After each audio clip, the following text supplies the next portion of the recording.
They thought he came to beg for a hand-me-down. They didn't know he came to choose who deserved to survive. And by the time they realized the difference, it was already too late. Welcome to Unveiled Wealth, where every story unmasks what power tries to hide. The sun broke through the old pecan trees like a soft war drum, scattering flecks of gold across the kitchen floor. At the heart of that quiet farmhouse, Arthur Whitmore slid a small wooden box across the table toward his wife, a gesture slow, deliberate, almost ceremonial. Margaret, her silver hair gathered in a bun that time had grown fond of loosening, smiled without looking. She could feel his eyes on her, not heavy, not demanding, just there, tüstern, the way light fills a room even when you forget to notice. Happy anniversary. My love, Arthur said, his voice roughened by 1,000 early mornings and honest work.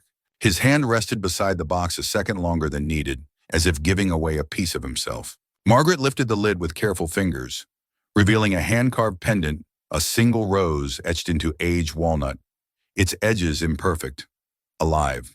Her breath caught. "You made this?" she asked, her voice thinner than usual.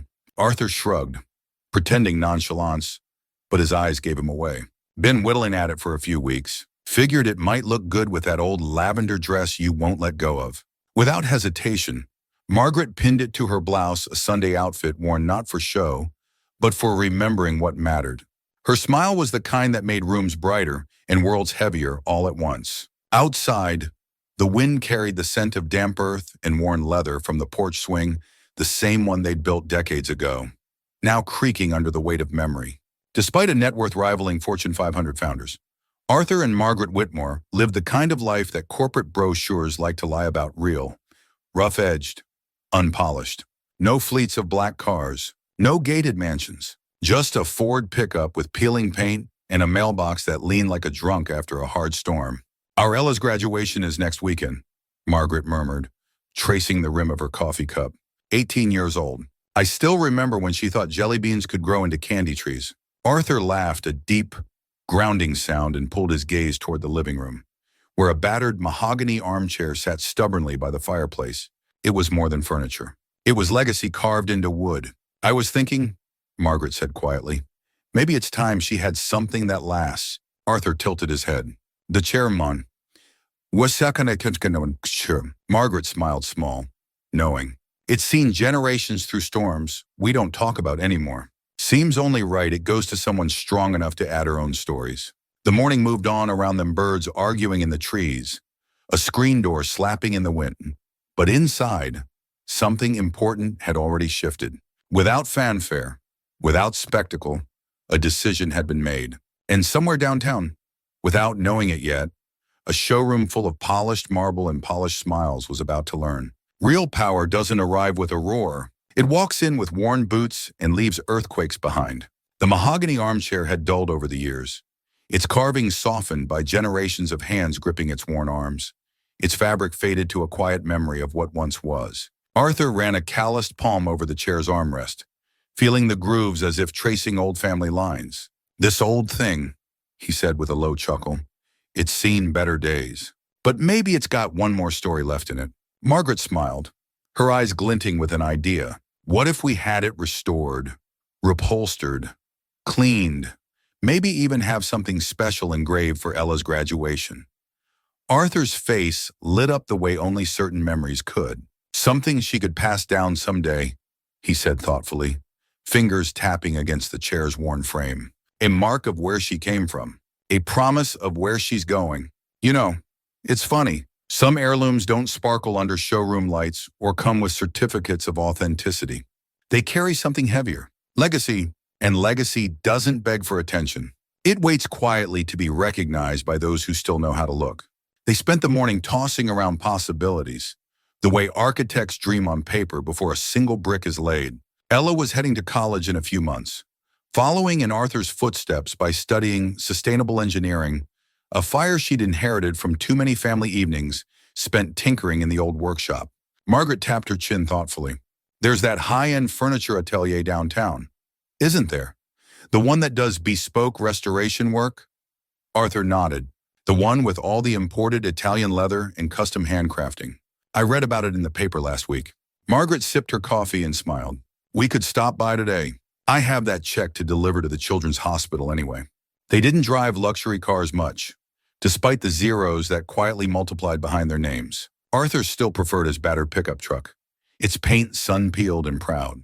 Margaret, ever practical, drove a modest sedan that smelled faintly of lemon drops and library books. Their home was comfortable but far from ostentatious, a wide porch, a garden with more wildflowers than landscaping, and a kitchen table scarred with stories no contractor could replicate.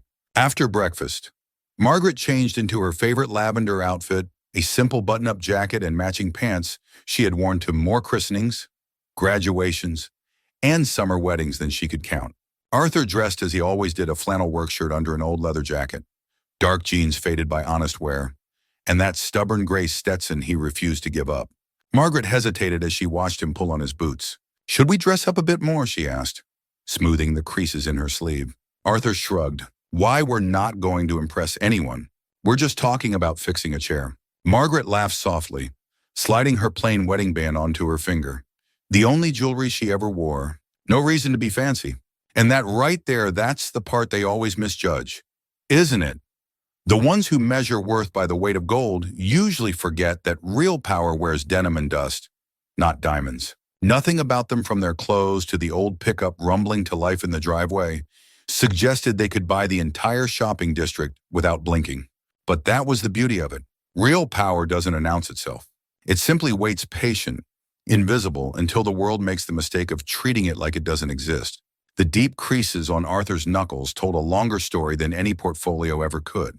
His skin, darkened by 1,000 suns and rough as unpolished stone, wasn't the kind of wealth you could measure in dollars. Margaret's hair, twisted into a simple knot at the nape of her neck, and her bare face spoke of a woman who had never needed embellishments to be whole.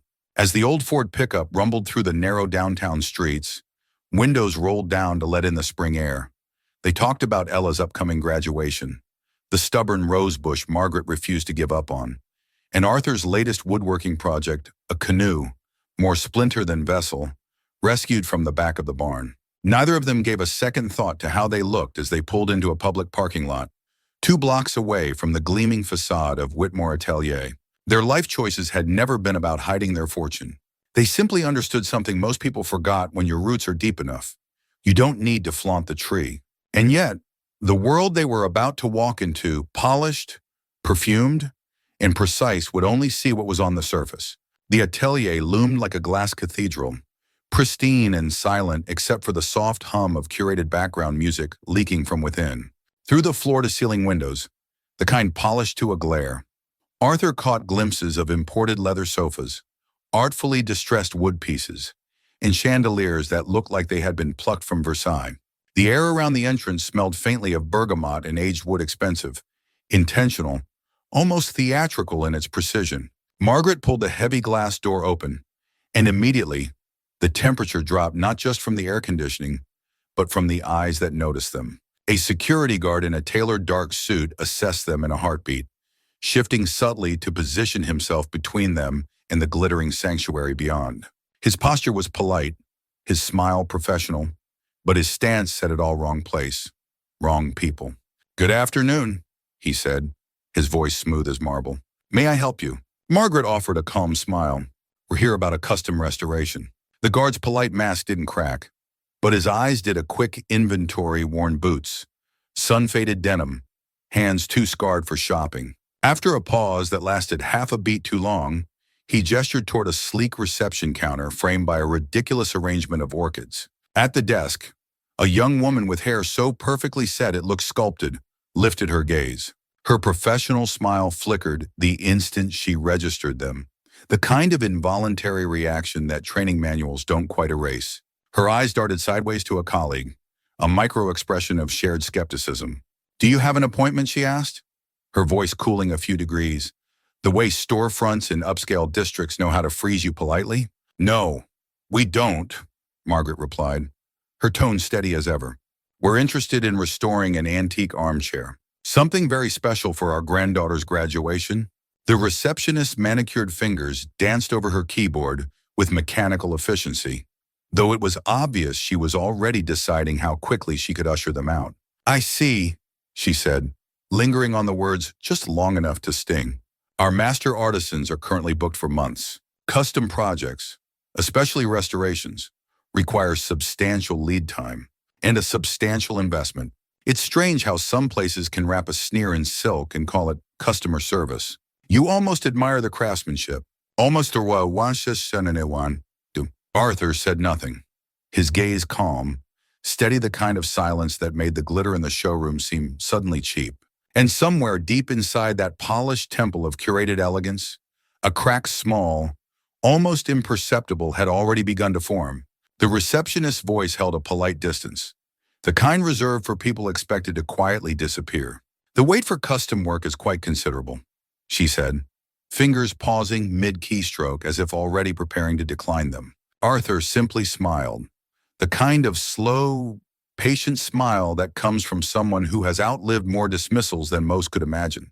We're not in a hurry, he said, his tone friendly but firm. It's a gift for our granddaughter's graduation next weekend. But even if it takes longer, that's perfectly fine. Her manicured eyebrows rose slightly, surprise flashing for just a second before she smoothed it away. Custom restorations typically start at $20,000, she added, her voice careful, almost testing. Arthur nodded without missing a beat. That's fine. The receptionist blinked, clearly not expecting such an effortless agreement. But she recovered quickly with the efficiency of someone trained to mask every instinct but profit. One moment, please, she said, disappearing into a side office with the urgency of someone carrying gossip hotter than fresh coffee. Arthur and Margaret remained where they were, unbothered. They stood side by side, quiet and steady, while around them the showroom pulsed with curated extravagance. A woman in a designer dress with heels sharp enough to wound was admiring a hand-carved credenza. A man in an Italian-cut suit leaned over a bespoke dining table, examining the joints through gold-rimmed glasses, as if he were appraising a museum relic. Everywhere you looked, it was a catalog of the privileged, polished, poised, and perfectly oblivious. Everyone fit the script. Everyone, but for doers, except them. They think we can't afford the dust on this floor, Margaret whispered, her voice dancing with amusement rather than anger. Arthur gave her hand a gentle squeeze, the leather of his glove brushing against her skin. Let them think what they want, he murmured. It's strange, isn't it? How fast people script your worth based on fabric and boots, never once wondering if the real story might be stitched into something deeper. The receptionist returned moments later, but she wasn't alone. Flanking her was a middle-aged man whose suit alone probably cost more than Arthur's truck tailored within an inch of its life. Polished shoes, hair parted with military precision. His name tag caught the light. Bradley Wellington, manager. Good afternoon, Bradley said, with a smile that looked more like a reflex than a greeting. His eyes swept over Arthur and Margaret the same way a jeweler examines a cracked stone, quick, clinical, disappointed. I understand you're interested in our custom services, he said, voice dipped in something that wasn't quite rudeness, but wasn't welcome either. Yes, Margaret replied, her tone smooth as lake water. We're looking to restore a family heirloom, an antique armchair.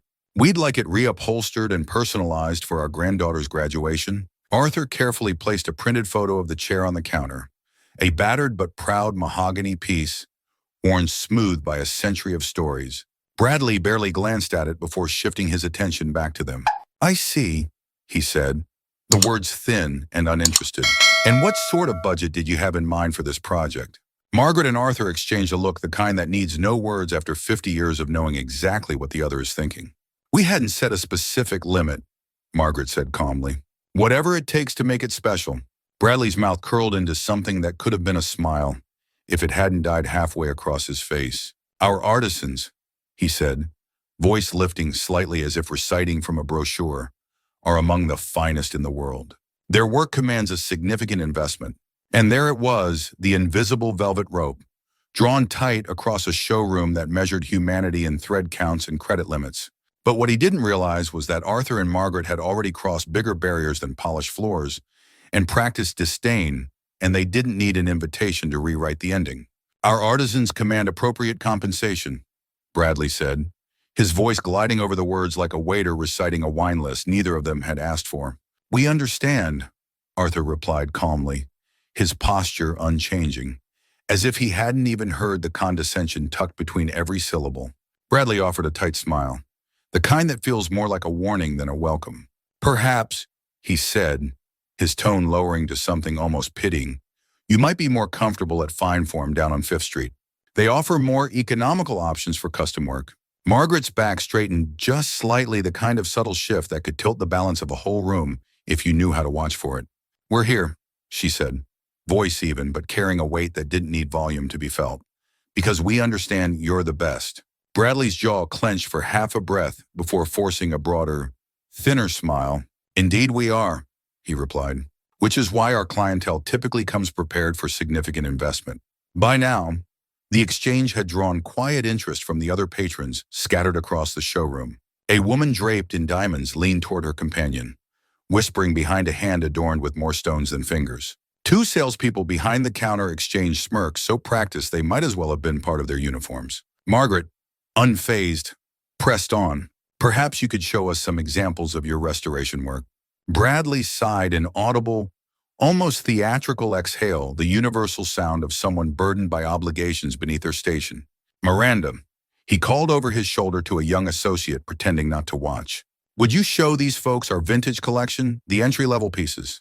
Miranda approached with all the enthusiasm of a teenager being told to clean up after someone else's party. She led Arthur and Margaret to a small, half-forgotten corner of the showroom where a few aging armchairs and side tables sat under muted lighting. "These," Miranda said, emphasizing the word a little too much, "are our more accessible pieces." The word accessible hung in the air, like a slur dressed up in corporate speak. The chairs, while beautiful, still bore five-figure price tags, a fact Miranda seemed almost eager to weaponize. Arthur studied them with the patience of a man who understood that craftsmanship speaks louder than labels. He asked pointed, intelligent questions about the joinery, the type of wood used, the sourcing methods. Questions Miranda struggled to answer without consulting her tablet. "Do you have anything with custom engraving work?" Margaret asked. Tilting her head slightly, Miranda stiffened. "Those pieces are in our premium collection," she said, her voice clipped. "Could we see them?" Margaret asked, not backing down an inch. Miranda hesitated, glancing toward Bradley for silent instruction. He responded with the smallest shake of his head, a movement so slight most would have missed it. But Margaret saw. "I'm afraid," Miranda said, dropping her voice to a confidential whisper, "those are shown by appointment only.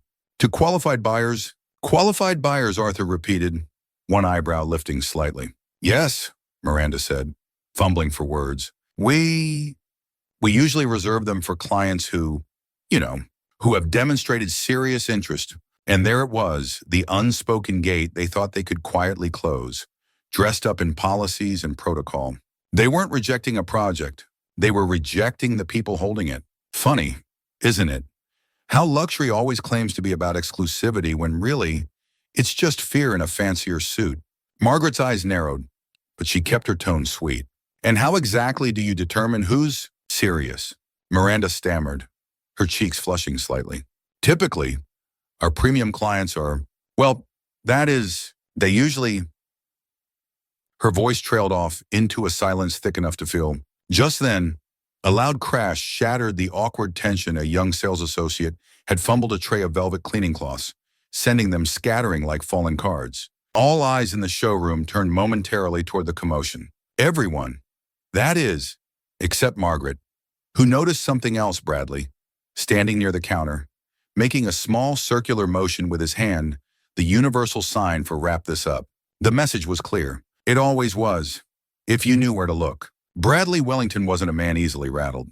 In his 20 years at Whitmore Atelier, he had honed a sixth sense for sniffing out browsers, those who wandered through, hands tucked into empty pockets, leaving behind nothing but fingerprints and wasted minutes. And to him, Arthur and Margaret were clearly that type, the wrong type.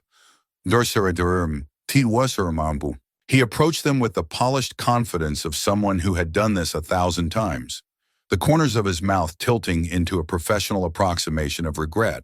"I believe there's been a misunderstanding," Bradley said smoothly, his voice just loud enough to carry across the marble floor. "Our restoration services require a substantial deposit to initiate, $5,000. Non-refundable, non-refundable. Arthur's brow lifted slightly, the faintest quirk of amusement playing at the edge of his weathered face. 5,000? He said, not incredulously, just as a statement of fact. For an assessment, quality assurance, Bradley replied with a casual flick of his hand, as if the words themselves could sweep away any discomfort. It ensures our artisans' valuable time isn't wasted on speculative projects. Margaret's smile remained polite, but the light behind her eyes had shifted, cooling into something sharper. I see, she said evenly. And is that policy posted somewhere? I didn't notice any mention of it. Bradley's smile grew tighter, thinner. It's standard practice for clients at our level, he said, voice oiled with false courtesy. Around them, the showroom had begun to hum with the energy of unspoken drama. Customers paused mid-purchase. Associates found urgent reasons to loiter within earshot. The afternoon sun spilled through the grand windows, throwing sharp beams across polished wood and gleaming brass, spotlighting the tension like a stage play none of them had paid to attend.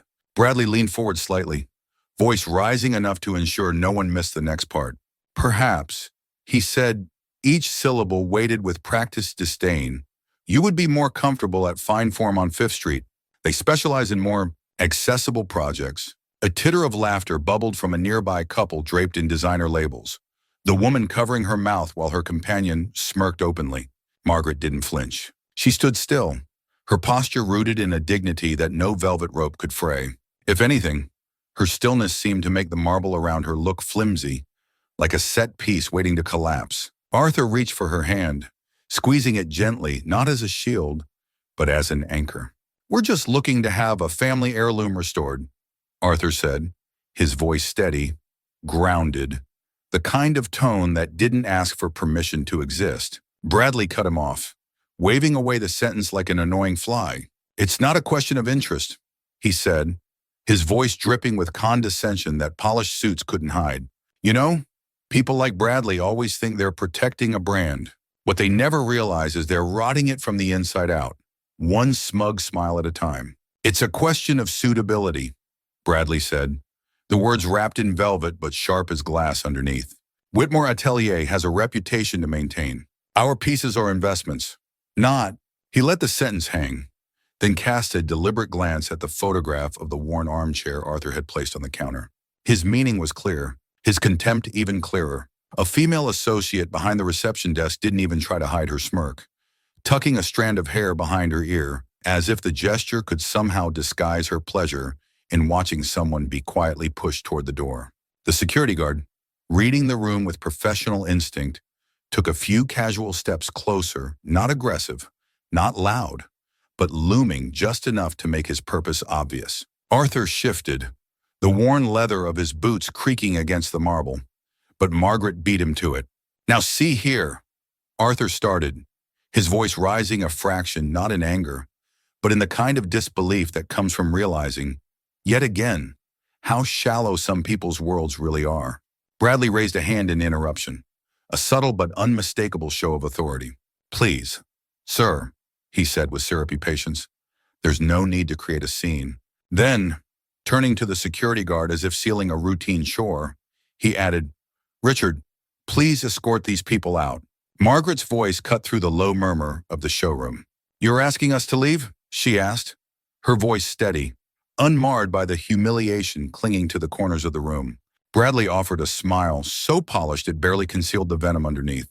I'm suggesting, he said, that everyone's time would be better served if you pursued options, more appropriate for your situation. As he spoke, his eyes flicked down deliberately from Arthur's sun-faded jacket to Margaret's modest shoes, an unspoken inventory of perceived inadequacy, a silent judgment, sharper than any spoken word.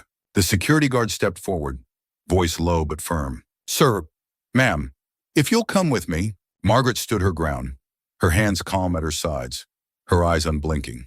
This is discrimination, she said, not raising her voice, not making a scene, just stating a fact heavy enough to bend the air around her. Bradley's smile twisted, just slightly. This is a private business, he countered smoothly, and we have the right to refuse service. Around them, the whispers rippled like wind through dry grass. Someone coughed into a sleeve, A woman dressed in head-to-toe couture pretended to study a credenza, but couldn't keep her eyes from darting back to the growing spectacle.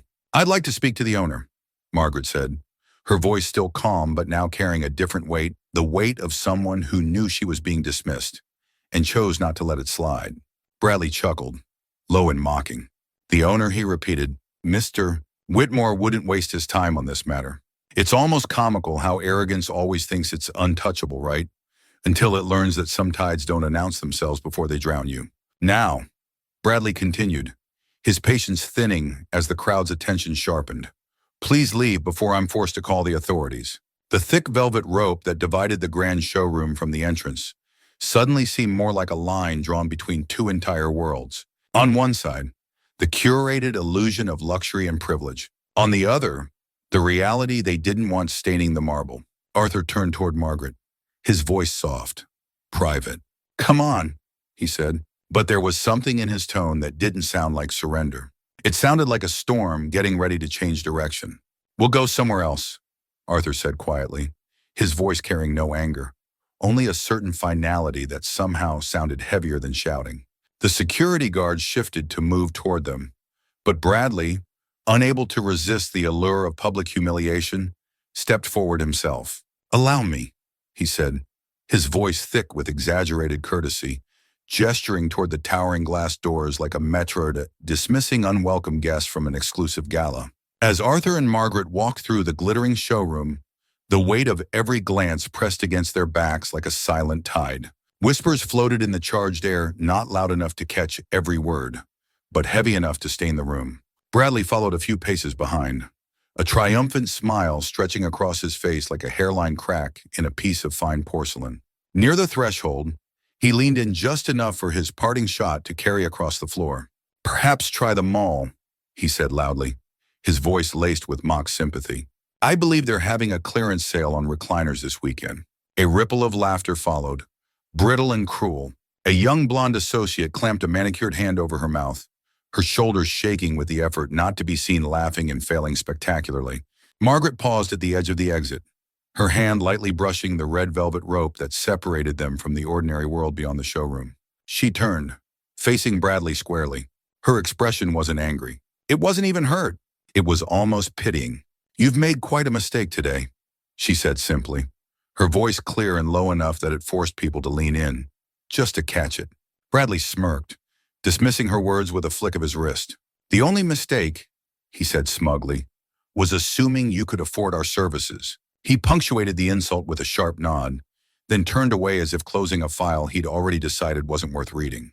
The heavy glass door swung shut behind them with a muted thud, cutting off the sterile, perfumed air of the showroom. Outside, the sunlight hit harder bright, honest, and uncaring of polished reputations. Margaret and Arthur stood still for a moment, breathing it in. Arthur slipped an arm gently around her shoulders. "I'm sorry, love," he said. "We should have gone somewhere else." Margaret's eyes gleamed not with tears, but with something sharper, something colder. Not grief, not humiliation, determination. "No," she said, reaching into her simple leather purse with the same casual grace she used for every deliberate decision of her life.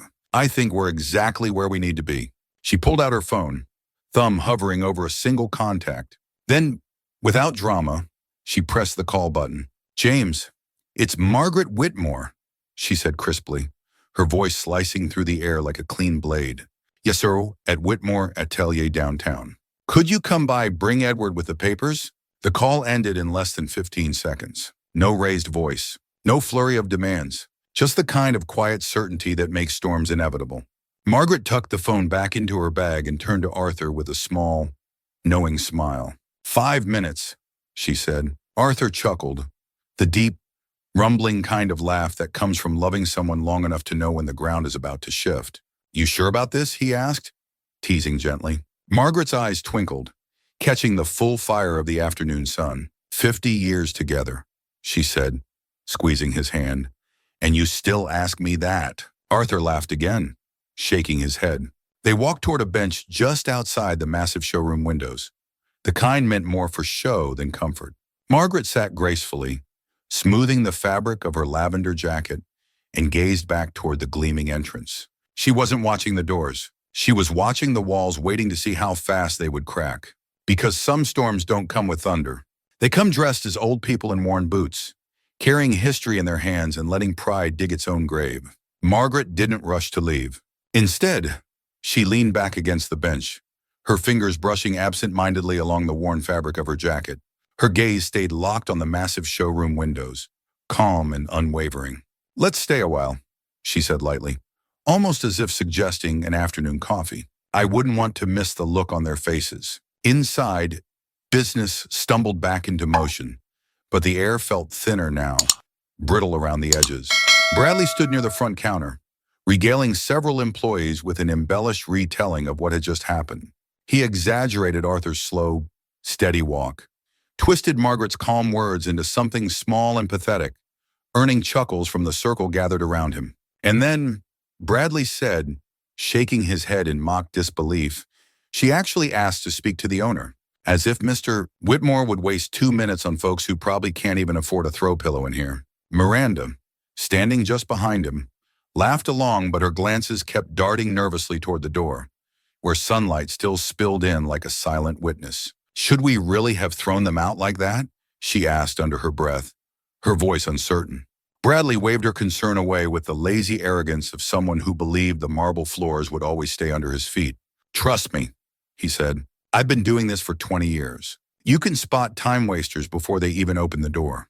Those two probably saved for months just to sit on a showroom bench. Outside, the scene shifted. A sleek black Bentley glided to the curb with the silent authority of something that didn't need permission to own the street.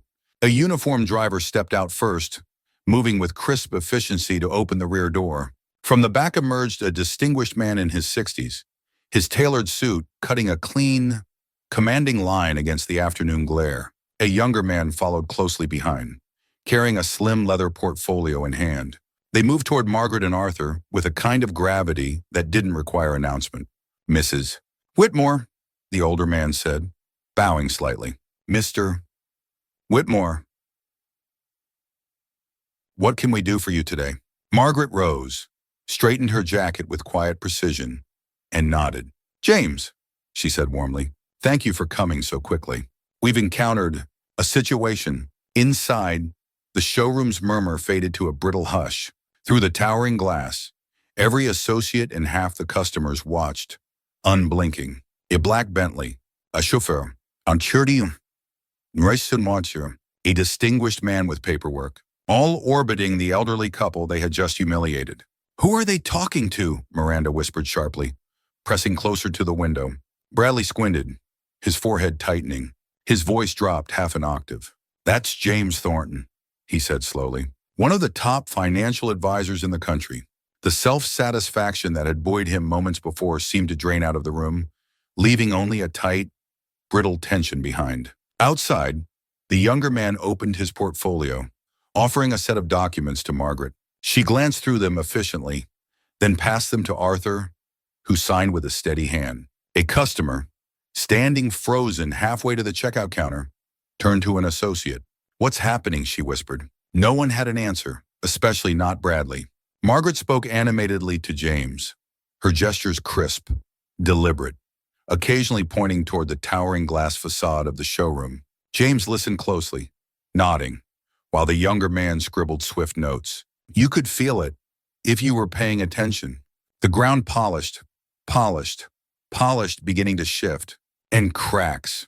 When they come in places like this, always start from the quiet corners no one was looking at. Just as the last uneasy chuckles were dying in the showroom, another car glided to the curb, but this time, the street itself seemed to stiffen. A deep navy Aston Martin Lagonda slid into view, its silhouette so sleek and quiet it felt less like a car and more like a whispered secret on wheels. Sunlight caught along its sculpted edges, throwing long, glinting lines across the asphalt. Bradley blinked once, then twice, the blood draining from his face faster than he could comprehend. "That's Mr. Whitmore's car," he whispered, voice barely finding its way past the lump in his throat.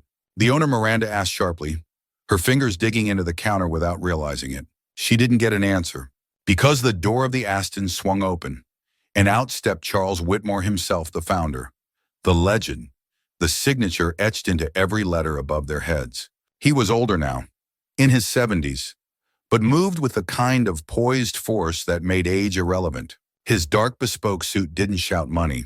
It carried it, quietly, with the heavy authority of old blood and older power. He spotted Margaret and Arthur immediately and smiled, not the tight, strained smile of public relations, but a genuine, arms open, delighted to see you kind of smile. Margaret Arthur, he called, striding forward like the world itself had just rearranged to greet them. Inside the showroom, the temperature plummeted. Bradley's smugness evaporated so fast it left a vacuum. Staff who had been snickering moments ago stiffened into silence. A customer dropped a catalog onto a table with a clatter no one bothered to pick up. Bradley tugged at his collar, a useless gesture against the tightening noose of consequences now closing in.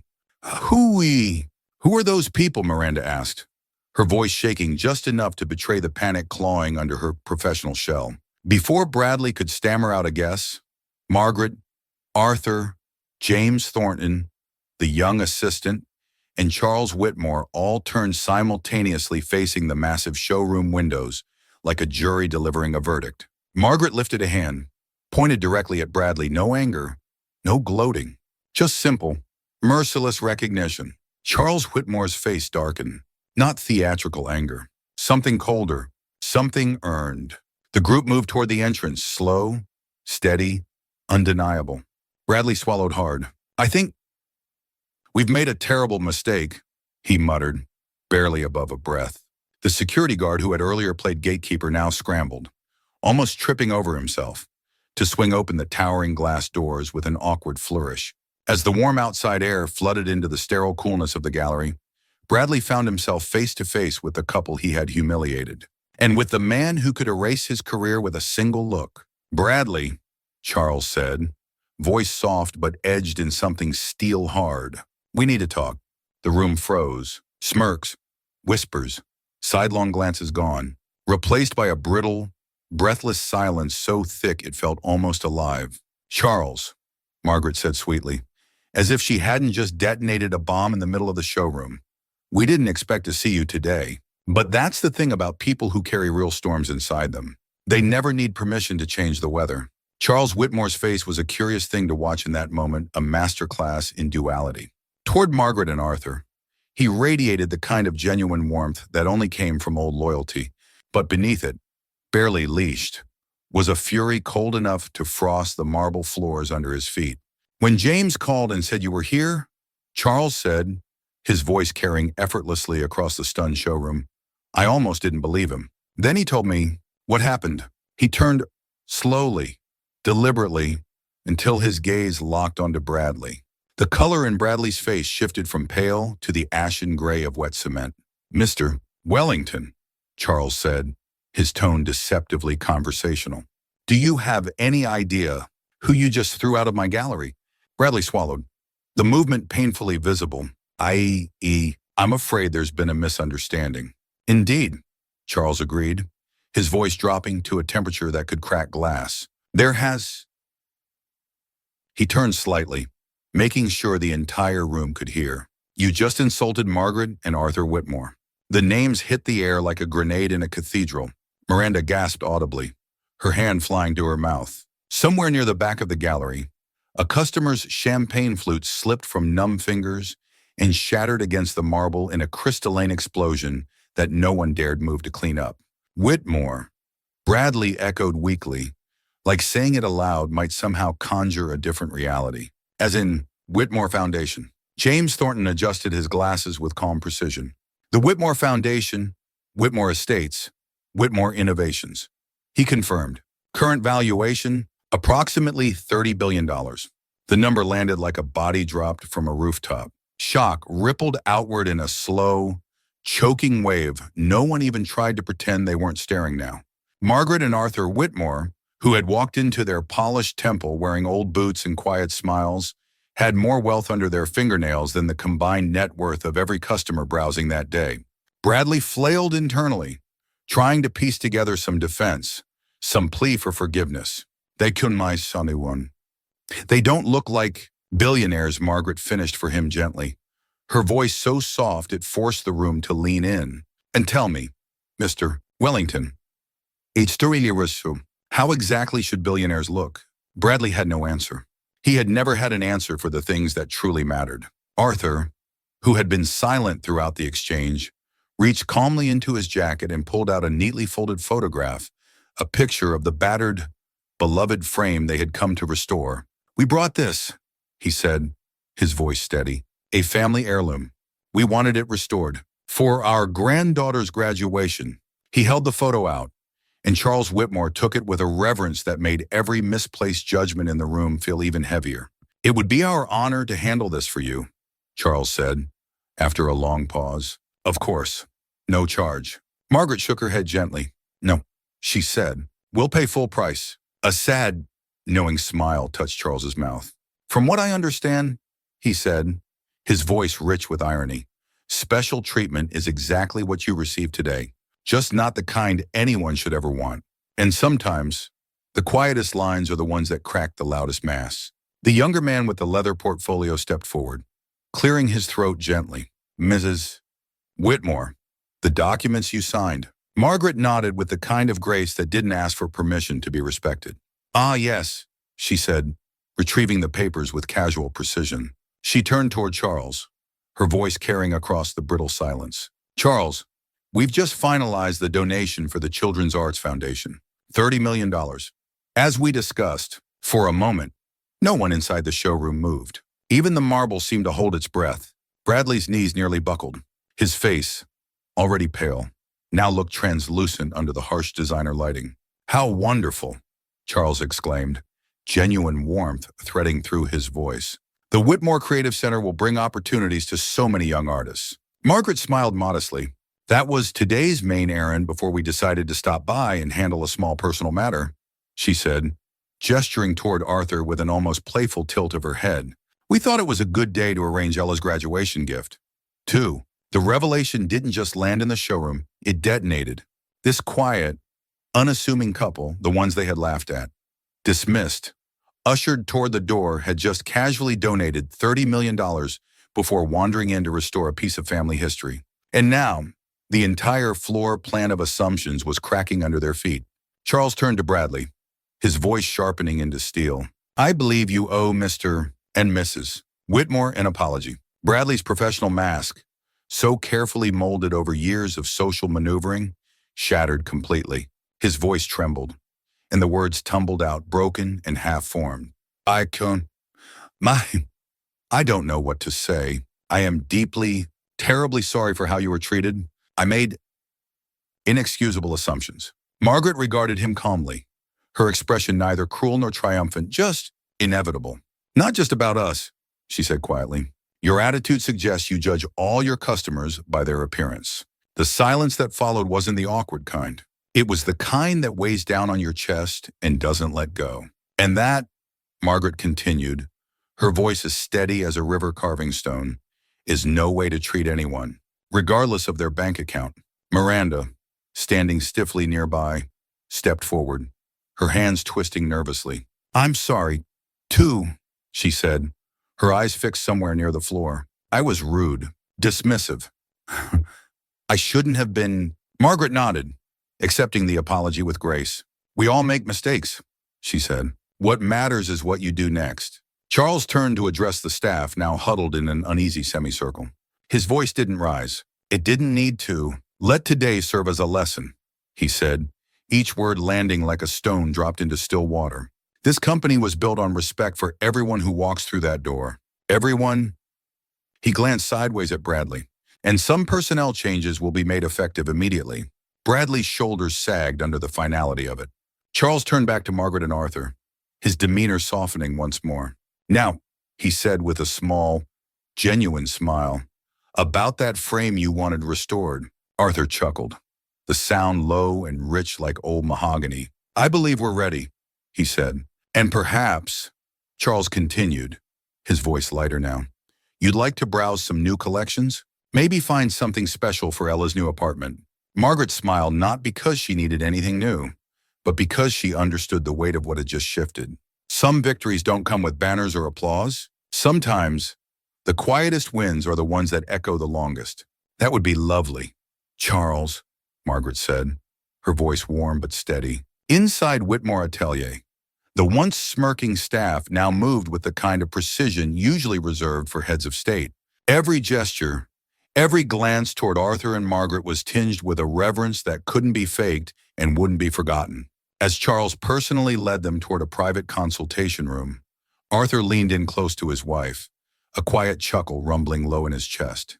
Was all this really necessary, he murmured, amusement dancing at the edges of his words. Margaret patted his hand lightly, the same way she had for 50 years whenever she knew something he hadn't realized yet. Not for us, dear, she said, her eyes twinkling. But maybe for the next couple who walks through these doors wearing denim instead of silk. She glanced around at the marble floors, the trembling associates, the polished facade now cracked open just enough for honesty to seep in. Sometimes, she added, her voice dropping to a whisper only he could hear, the wealthiest people aren't the ones flaunting their status. True wealth, real wealth, isn't counted in the weight of gold or the shimmer of chandeliers. It's measured in how you choose to see and treat the people standing quietly in front of you. Because character, in the end, doesn't wear designer labels. It wears patience, kindness, and the kind of strength that never needs to raise its voice to be heard. If today's story stirred something real inside you, don't forget to like this video and subscribe to Unveiled Wealth, where every story peels back the curtain on what power tries so hard to hide. And tell us where you're watching from today. We'd love to hear your story. 2. Remember, kindness costs nothing, but as some people learn too late, its absence can cost everything. Thank you for spending this time with us. We'll see you tomorrow for another story that just might change how you see the world. Until then, stay sharp, stay kind, and never underestimate quiet power.